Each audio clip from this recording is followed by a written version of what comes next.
तनु घनश्यामा निज आयुध भुजचारी भूषण वनमाला नयन विशाला शोभा सिंधु खरारी कह द्विकर जोरे स्तुति तोरे केहि विधि करहु अनंता माया गुण ज्ञान तेतया माना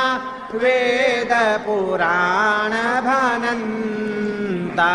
करुणा सुख सागर सब गुण यागर जेहि गामहि श्रुति संता सो मम हित लागे जनय अनुरागे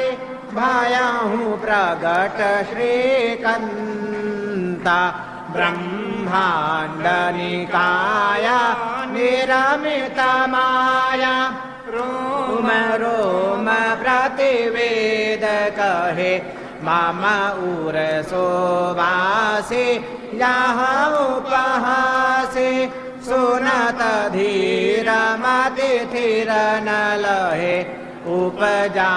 जब ज्ञान प्रभु मुस्काना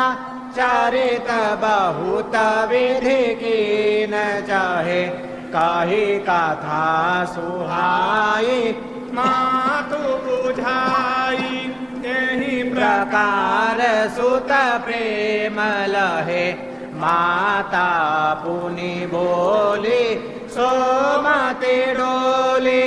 तजहु तात यह रूपा की जय श्री सुलीला अति प्रियशीला यह सुख परमयानूपा सुनि बचन सुजाना रोदन थाना हुए बालक सुरभूपा यह चरित जे गावहि हरि पद पावहि तेन परहि भवकूपा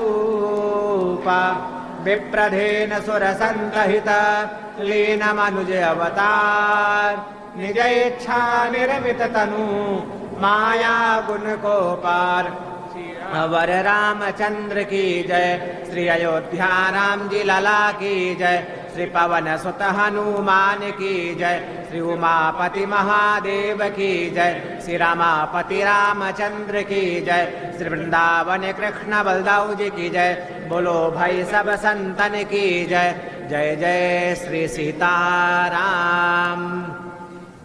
नमामि भक्तवत्सलं कृपालुशीलकोमलं भजामि ते पदाम्बुजम् अकामिनां स्वधामदं निकामश्यामसुन्दरं भवाम्बुनाथमन्दरं प्रफुल्लकञ्जलोचनं मदादिदोषमोचनं प्रलम्बबाहुविक्रमं प्रभो प्रमेयवैभवं निसङ्गचापसायकं धरं त्रिलोकनायकं दिनेशवंशमण्डनं महेशचापखण्डनं मुनीन्द्र संतरंजनम सुरारिवृन्दभञ्जनम मनोजवैरिवन्दितम् अजादिदेव सेवितं विशुद्धबोधविग्रहं समस्तदूषणापहं नमामि इन्दिरापतिं सुखाकरं सतां गतिं वजेशशक्तिसानुजं सचीपति प्रियानुजं त्वदङ्घ्रिमूलये नरा भजन्ति हीनमत्सरा पतन्ति नो भवार्णवे वितर्कवेचि सङ्कुले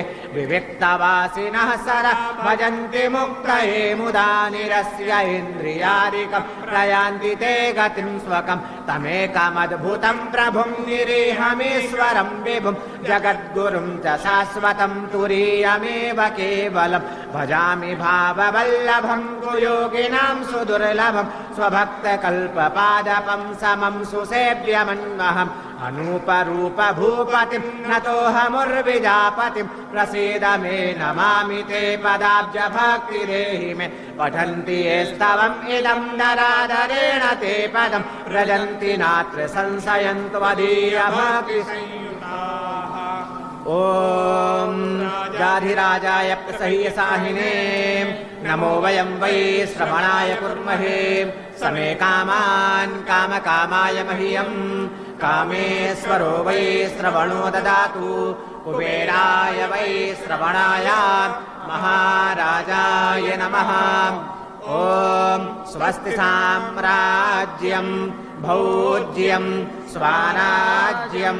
वैराज्यं पारमेष्ठ्यं राज्यं महाराज्यमाधिपत्यमयं समन्तपर्यायै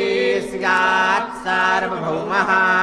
सार्वाशान्तादापरार्धात् पृथिव्यै समुद्रपर्यन्ताय एकराडिति तदप्येष श्लोको विगीतो मरुतः परिवेष्टारो मरुत्तस्यावसङ्गृहेत् आवीक्षितस्य कामप्रे विश्वे देवाः सभासद इति ॐ विश्ववातस्य चक्षुरुतविश्ववातो मुखोऽविश्ववातो बाहुरुतविश्ववातस्वाता सम्बाहुभियां धामति सम्पाततरैर्दियाव भूमि जनयन् देव एकः ॐ दाशरथाय विद्महे सीतावल्लभाय धीमहि तन्नो रामः प्रचोदयात् ॐ नमो भगवते उत्तमश्लोकाय